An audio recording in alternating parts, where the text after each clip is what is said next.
Merci beaucoup. Donc Clémence Thébault, je vais essayer de rebondir sur ce que vous venez de présenter.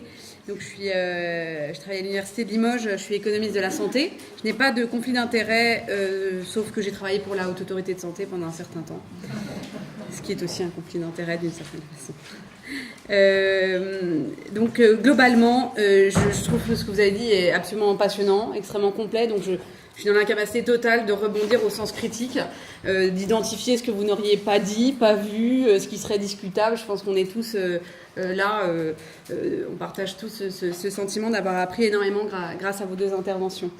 Et puis je pense aussi que je suis aussi totalement convaincue de la nécessité qu'il y a à avoir ce retour un peu réflexif et d'avoir conscience de l'historicité des notions, des mots, des modèles qu'on utilise tout le temps. Donc merci beaucoup. Je vais peut-être essayer juste d'apporter du coup le regard d'un économiste de la santé sur ces différentes questions pour peut-être complexifier encore le sujet. Surtout peut-être pour souligner quelque chose qui est assez peu finalement rapporté, c'est que l'économiste, lui, il a une perspective assez différente, puisque les économistes s'appuient sur l'économie du bien-être, qui considèrent que finalement c'est les individus qui doivent juger pour eux-mêmes, qui doivent évaluer eux-mêmes la valeur thérapeutique d'un bien. Et donc d'une certaine façon, les économistes ne vont pas tellement se préoccuper de savoir est-ce qu'on est dans le soin, pas dans le soin. La question qui va se poser, c'est de savoir est-ce que ça génère du bien-être. C'est le premier point. Et du coup, on peut dire que l'économie est dans une perspective un petit peu plus libérale, en tout cas plus pluraliste. Et donc ces questions-là, a priori, finalement, ils ne se posent pas tant que ça. Normalement, d'ailleurs, c'est le principe du QALY, même s'il est totalement imparfait, mais le QALY est censé être une mesure de l'efficacité qui introduit une évaluation par les individus eux-mêmes des conséquences sur leur qualité de vie. Par ailleurs, il se trouve que sur la question de la douleur que vous évoquiez, il se trouve que finalement les économistes sont assez peu sollicités pour évaluer des traitements contre la douleur.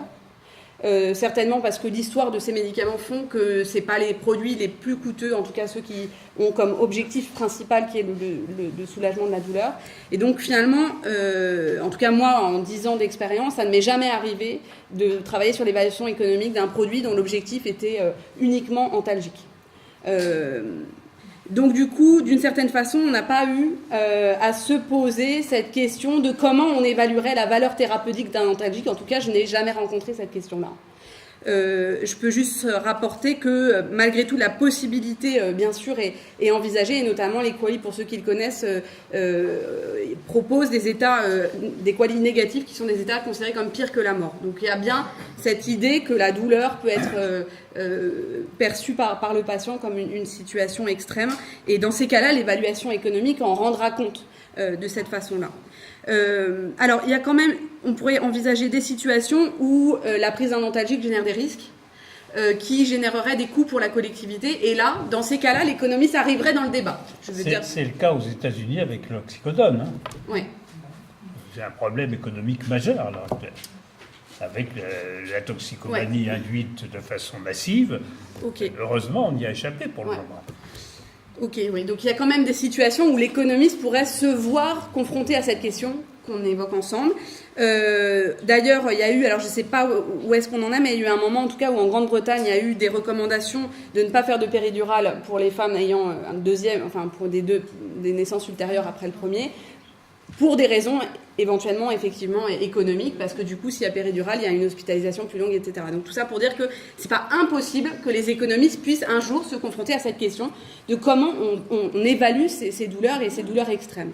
Le cas échéant, ils seraient très embarrassés, les économistes, parce que là, ils se confronteraient à une des limites de la théorie économique aujourd'hui, qui est le phénomène d'adaptation des préférences, c'est-à-dire qu'en tant qu'économiste, je vous ai dit, les économistes s'intéressent à la mesure du bien-être, mais la question c'est de savoir à quel moment, à qui je pose la question de la valeur de la diminution de la souffrance.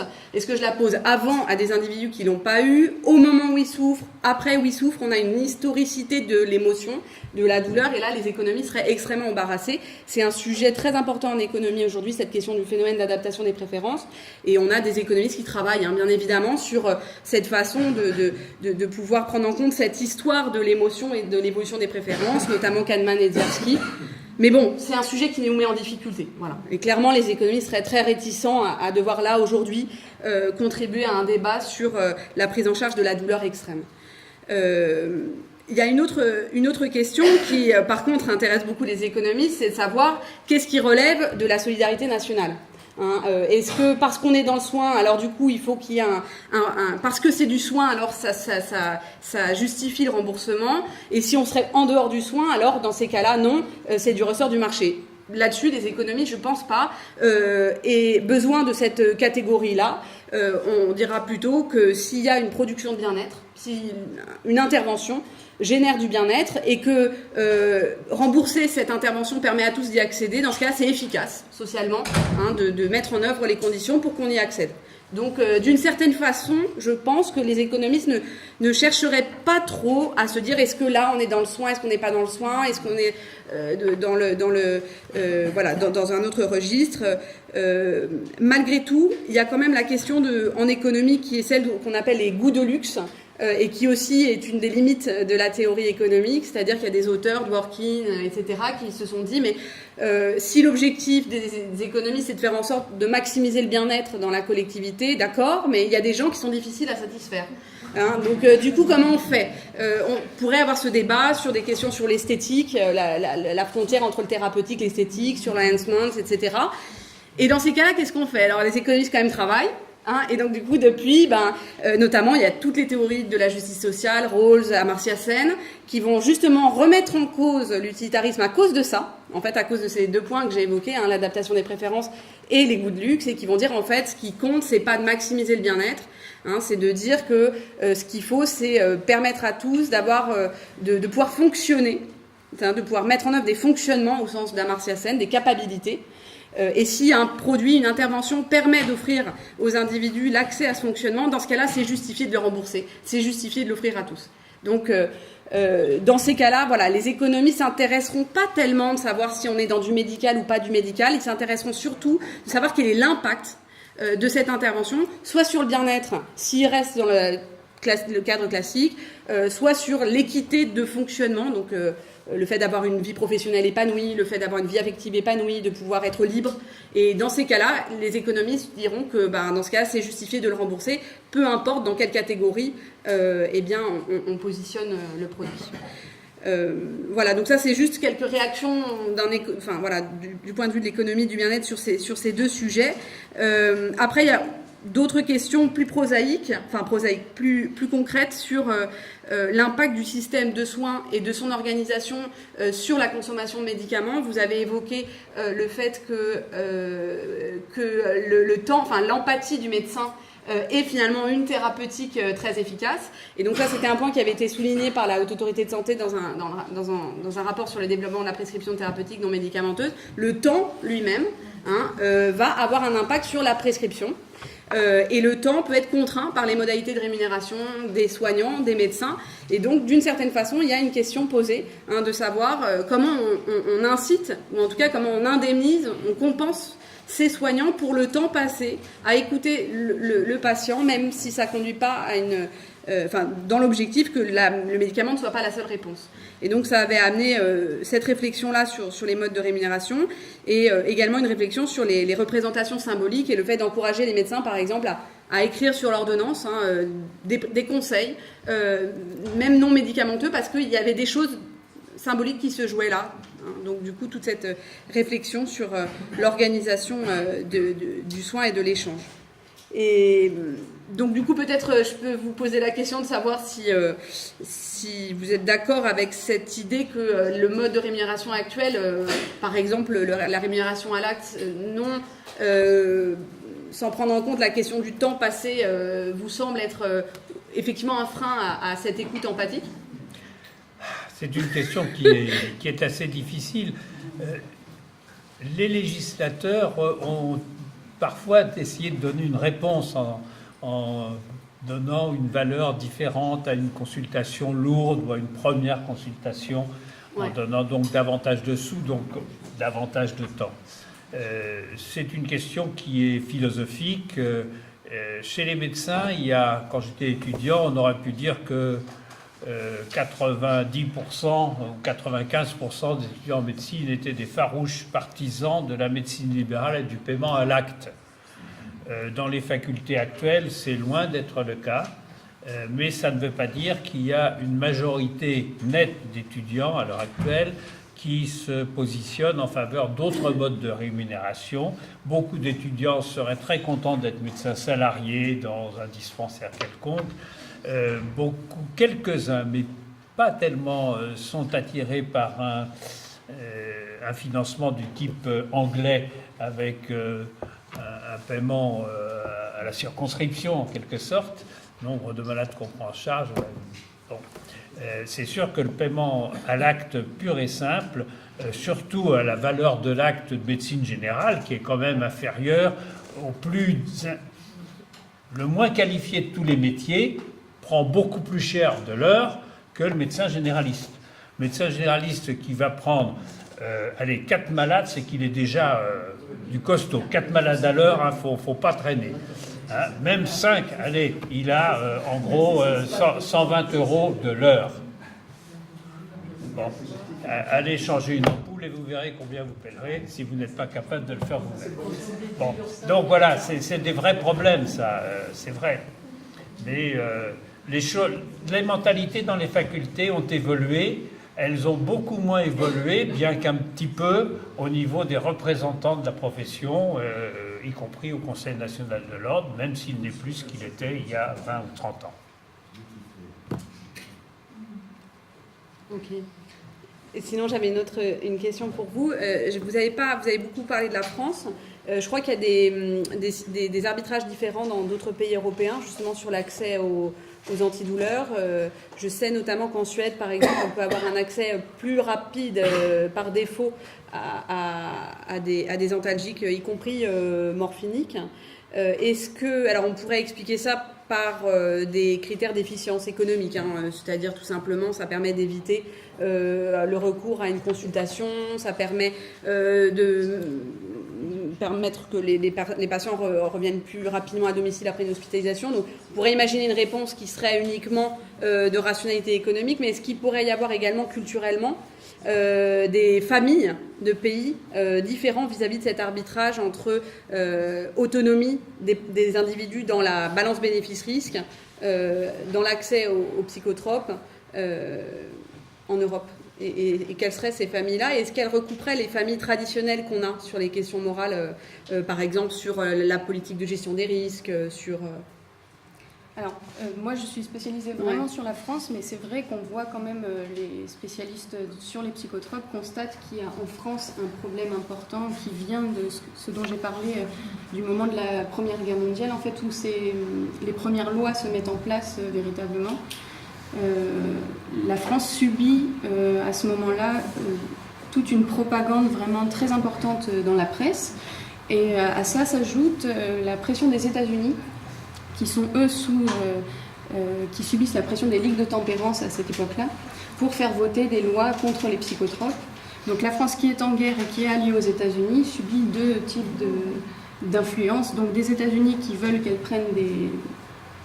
qu'elle fasse des lois contre les psychotropes, et de la propagande qui est liée à la guerre contre la morphine et la cocaïne. Donc la France, elle est tributaire de cette histoire-là, vraiment, dans son accès aux psychotropes, et c'est ce qu'on remarque aujourd'hui pour les autres psychotropes que j'ai nommés vraiment à la fin.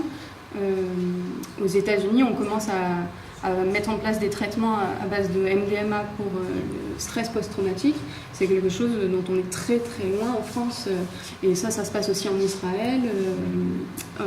En Angleterre, ils font des traitements contre la dépression à la psilocybine. Voilà, dans énormément de pays autour de nous, pas seulement européens, il y a des thérapeutiques liées aux psychotropes qui se mettent en place. Mais vraiment en France, il y a une réticence forte qui, je pense, est liée à toute notre histoire.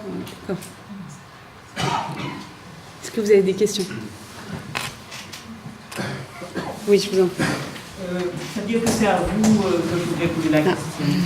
Est-ce que les psychologues doivent voir un économiste de la santé pour que les prises en charge psychologiques soient reconnues comme bien-être, et par là même remboursés? En fait, le cadre dans lequel raisonnent les économistes, uniquement l'économie, c'est s'il y a démonstration d'efficacité, ça veut dire que si tout le monde n'y a pas accès pour des raisons financières, il y a perte de chance et donc il y a injustice. Voilà. Donc la question, c'est la démonstration de l'efficacité. Très bien. Donc, ce sera ça le... Merci. Alors du coup, il y avait une question là et après... Oui, ça serait en complément à ce que vous avez dit par rapport à la France, par rapport à l'usage des opiacés notamment.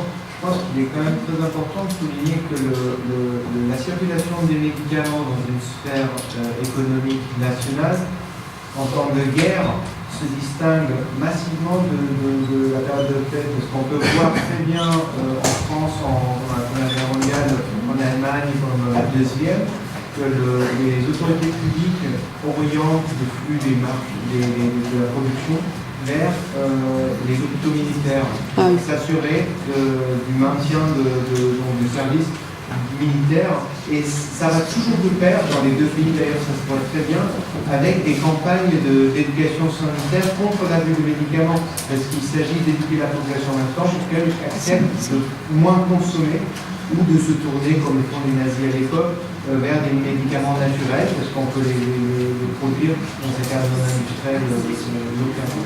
Et la deuxième remarque, ça c'est un peu par rapport à l'explication aussi du comportement de la politique française par rapport aux substances psychoactives. Je pense qu'il est important, pour reprendre vos arguments de tout à l'heure, il faut aussi de prendre en compte les frontières du médicament, car comme ces frontières sont extrêmement floues, il faut prendre en compte d'autres substances qui ne s'imposent pas tout de suite dans une réflexion sur le médicament, comme par exemple les autres drogues, l'alcool, par exemple, la forte consommation de l'alcool en France dans les années 50, on considère de la part de l'éducation sanitaire qu'un litre d'alcool par jour, il ne faut pas le dépasser. De vin, pas d'alcool, de vin. Non, lui, c'est un rude, hein.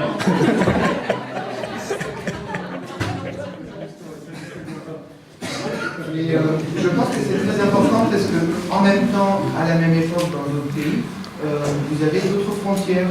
Par exemple, une sorte d'automédication massive avec des médicaments qui sont bourrés d'alcool et qui sont commercialisés comme des médicaments. Donc je pense que c'est très important de voir que le médicament, là, c'est un positionnement aussi économique dans un marché extrêmement rentable, mais qui ne dit pas beaucoup de choses forcément sur les pratiques de consommation des psychotropes en général. Voilà.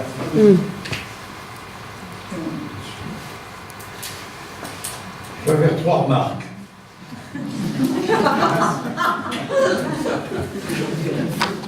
Premièrement, je voudrais faire allusion à ce qu'a écrit il y a 6 ou 7 ans Madame Marcia Angèle, qui était connue principalement pour avoir été la rédactrice en chef du New England Journal of Medicine pendant 20 ans, et qui a été virée de ses responsabilités, après quoi elle est devenue professeure de médecine sociale, je crois, quelque chose d'équivalent à Harvard. Madame Marcia Angèle dit la chose suivante: l'extension des prescriptions de psychotropes a contribué à accroître le nombre de patients qui sont classés parmi les gens qui ont des troubles mentaux. C'est-à-dire que, en particulier, les antidépresseurs et les anxiolytiques, dans un premier temps, semblent efficaces, en particulier sur les formes sévères de dépression, mais pas très efficaces pour les formes qui auraient guéri spontanément. Par contre, les effets secondaires indésirables, c'est-à-dire la toxicomanie progressive, a occupé une place extensive dans la pathologie mentale. Aux États-Unis, dit-elle, je ne suis pas sûr que ce soit si différent dans notre pays. Donc ça, c'était une première chose. C'est-à-dire que les médicaments fabriquent des maladies et des malades authentiques. Ben oui, puisque quand les antidépresseurs sont arrivés, Comme par hasard, on a dit que la dépression, c'était dû à un déficit de sérotonine. Oui, oui, non, bien sûr, l'explication était à la portée de chacun. Hein, c'était exactement comme pour le lévothyrox. Hein, il vous manquait une thyroïde fonctionnelle dans le cerveau et vous donnez l'équivalent. Deuxième remarque. En France, le choix de payer, de rétribuer les médecins à l'acte a été un choix qui s'est posé au moment où on a créé la sécurité sociale. C'est-à-dire que ce n'était pas gagné d'avance. Et en particulier, les gens qui avaient rêvé de la sécurité sociale pendant la guerre, eux pensaient qu'on aurait une sécurité sociale qui ne serait pas une sécurité sociale, mais qui serait, comme en Angleterre, un service national de santé. Alors n'oublions pas donc qu'il y a eu une période d'incertitude. C'est pas écrit dans l'histoire de France que ça devait être comme c'est. Troisième remarque, on nous parle des médicaments essentiels comme des médicaments essentiels. Est-ce que la même question ne se pose pas pour toute activité en relation avec la santé?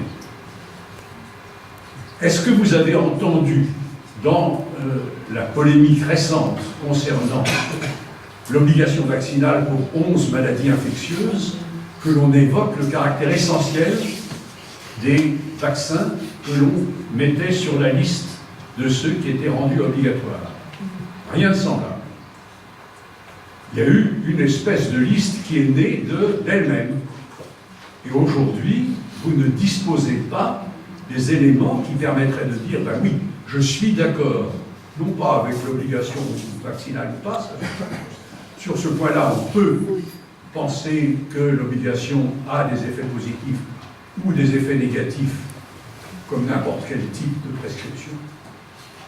Mais on peut s'interroger quand même sur le fait qu'aujourd'hui, dans la liste, il semble qu'il y ait des vaccins sur lesquels les réticences individuelles des uns ou des autres, en connaissance de cause, ne sont pas les mêmes, ne sont pas aussi fortes pour toutes.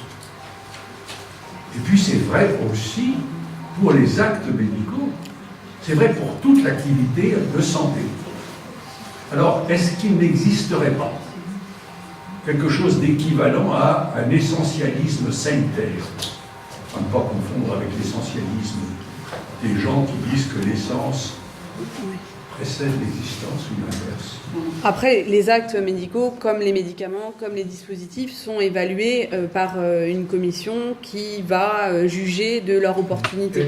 Après, on peut ne pas être d'accord avec les conclusions des commissions, ne pas être d'accord sur l'analyse de la littérature scientifique. Il y a toujours débat, il y a toujours, etc. Mais elle est quand même effectuée, cette évaluation et cette recherche d'une définition d'un acte qui est nécessaire ou non dans une indication. Eh bien, la question se pose au niveau que vous évoquez pour savoir si les experts sont essentiels.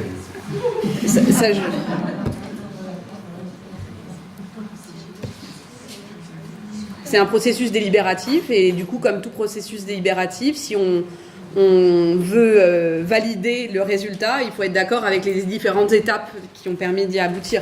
Et du coup, c'est pour ça que c'est important d'avoir le regard critique, d'aller lire la littérature sur laquelle se base la conclusion de ces commissions. Vous citez par exemple les vaccins, par exemple, c'est intéressant effectivement d'aller voir les avis du HCSP, du Haut Comité de Santé Publique, pour voir quelles sont les études sur la base duquel ils s'appuient pour prendre cette décision. Et à partir de là, on peut effectivement chacun ne pas être d'accord avec l'appréciation collégiale qui a été faite. Chaque étude scientifique... Collégiale, façon de parler. Je disais collégiale au sens de... Quand le collège a été trahi dans ses conclusions. Oui.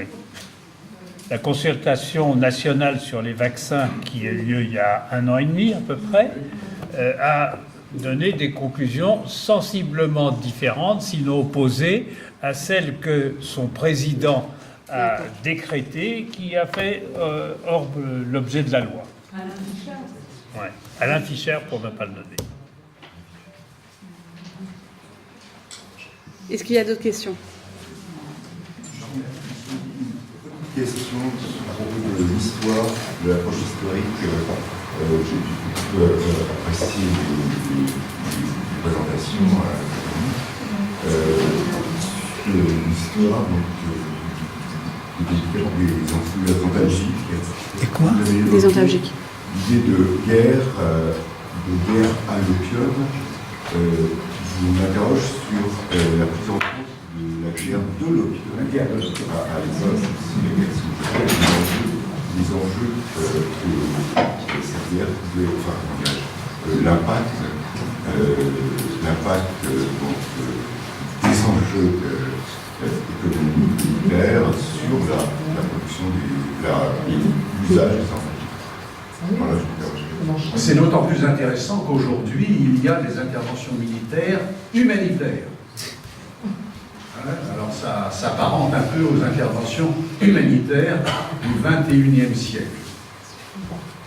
C'est vrai, La guerre de l'opium en Chine, ça a détruit des millions de personnes. Oui, alors, je ne sais pas, mais ça a permis au moins la révolution. Le premier dealer de drogue d'opium, c'était les Anglais. Oui. On voit avoir un avis sur les cantons Shanghai.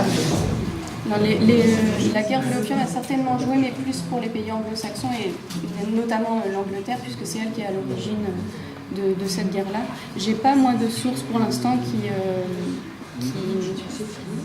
déterminerait une plus grande consommation due à cette guerre-là qui imposait du coup une plus.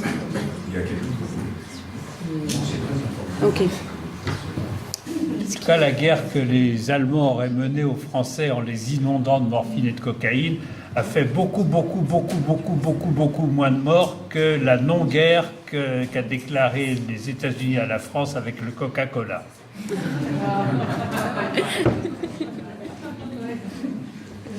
Est-ce que vous avez d'autres questions? Est-ce qu'il nous reste quelques minutes ou est-ce qu'on s'arrête là? S'il n'y a pas d'autres questions. Peut-être moi j'ai juste, du coup je profiterai, j'ai juste une autre question. Que l'aspirine a été fauchée Aux Allemands. après la guerre. Absolument.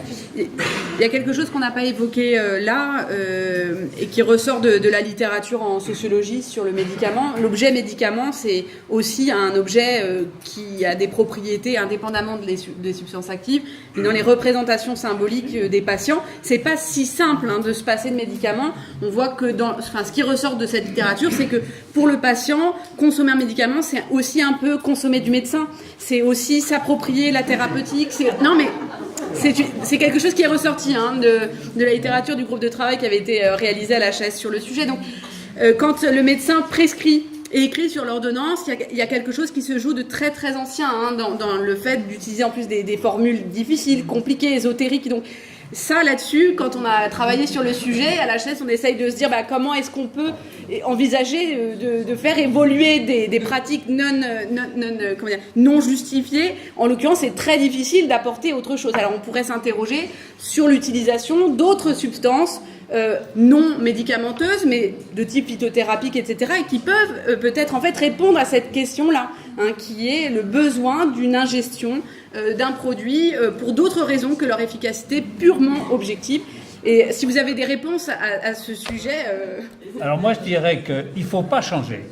C'est très bien ce système. Il ne faut pas le changer. On a besoin d'un média.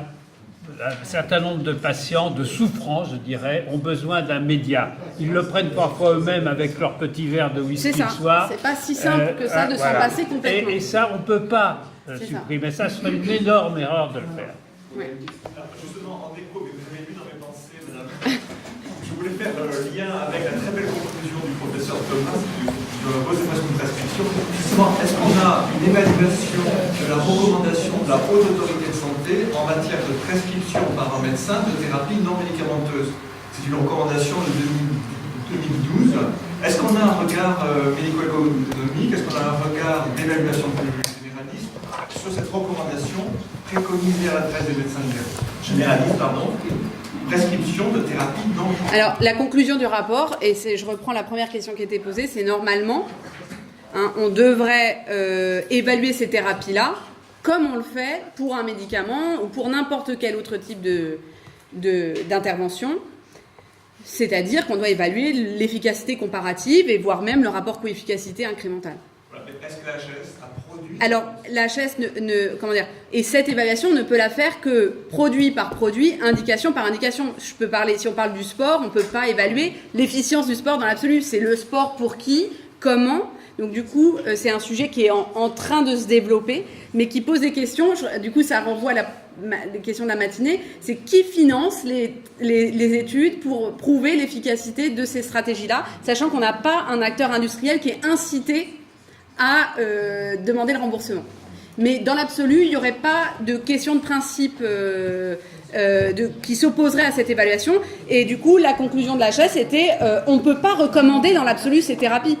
Et c'est pour ça que le rapport s'appelle « Développement de la prescription thérapeutique non médicamenteuse validée ». C'est-à-dire c'est reco par reco qu'on identifie que là, il y a un outil non médicamenteux qui est intéressant.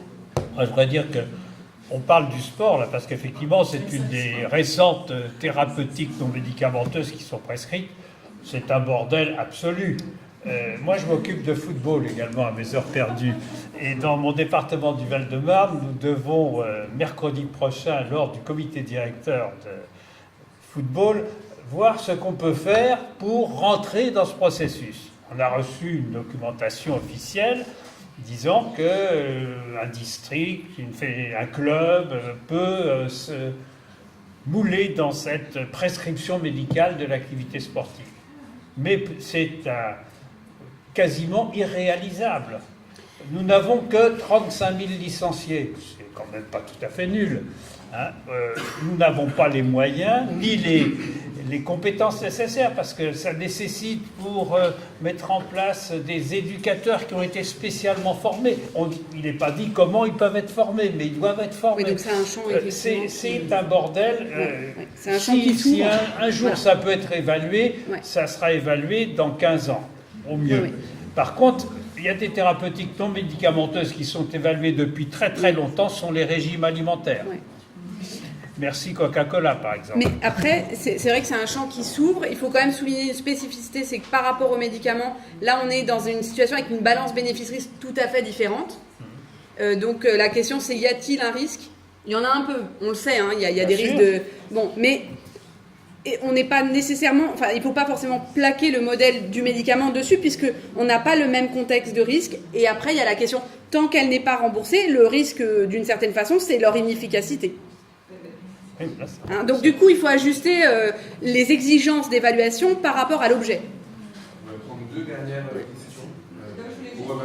Au départ, cette prescription, c'était plutôt dans, il me semble, plutôt dans l'esprit de ce que vous disiez, incité par la prescription. C'était ça.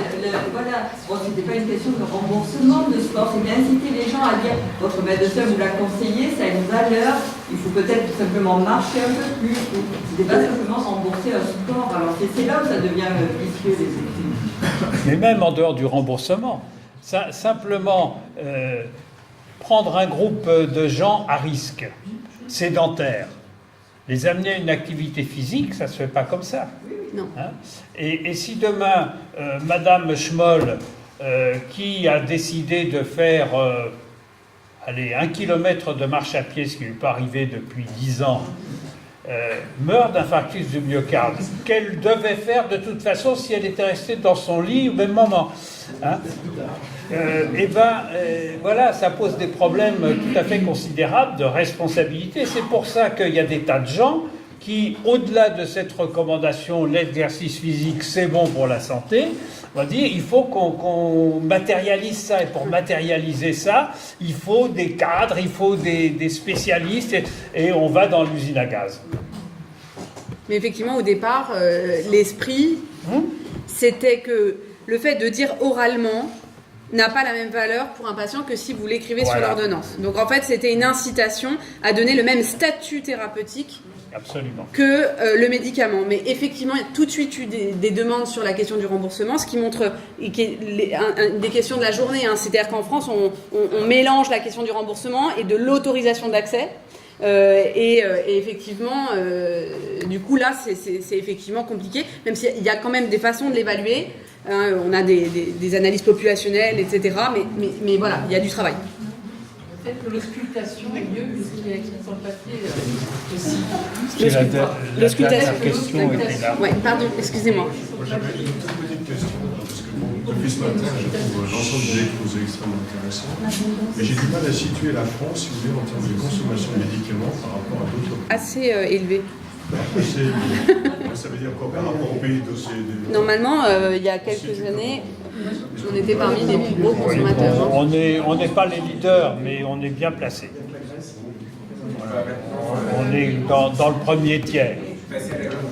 Voilà. Non, mais ça, c'est